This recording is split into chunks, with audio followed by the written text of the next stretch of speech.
We are going to be heard. That's right. This is a deliberate attempt. Yes. And voter confusion is what? Voter suppression. Right. It certainly is. And we will not be oppressed no more. We will not be quiet no more. And Rensselaer County, we're on to you. White, black, rich, poor, all of us, Democrats and Republicans, voting equals all of us. And so when we talk about early voting and access to voting, that's when there are certain accommodations need to be met so that everybody can get to the polls. We put buses out to take people up to the meeting hall. And they call it South Troy, but it's really like Southeast Troy. Right.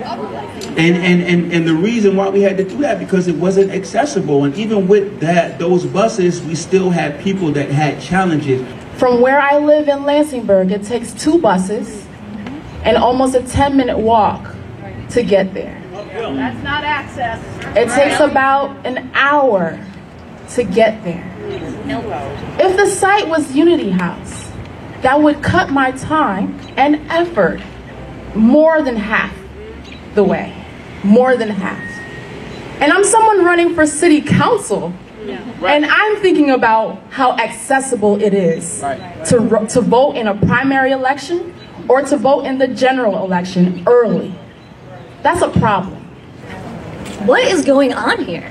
Do we have any good answer for why we don't have an early voting location in the heart of Troy? I will say, we know that is where the highest concentration of low-income voters are, highest concentration of voters of color, black voters, disproportionately Democratic voters. So I'm actually not confused about why the Republican commissioner wouldn't want an early voting site in the heart of Troy. That doesn't confuse me at all.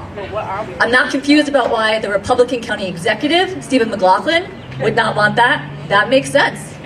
If you look at the candidates that are running in Troy, you'll notice that this year we have a number of people of color running for office. That's not something to look away from. That's something to really notice and take in. So when Rensselaer County Board of Elections decides to not adhere to the law, go figure, right? The whole law, and they drag their feet on reconciling the fact that we need a location that's accessible and easy for people to get to vote. We should be encouraging people to vote, not dismissing the fact that we want to engage in the voting process. So at this point, I can say that it's intentional. It's intentional because they've noticed who's running for office. And it means something. And we can't silence the voice of the candidates.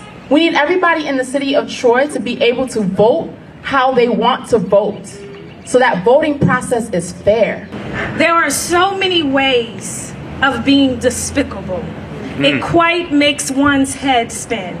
But the way to be really despicable is to be contemptuous of other people's pain. We just want equal rights. We just want our verse heard. And like my brother said, if we put you in office, we can certainly get you out.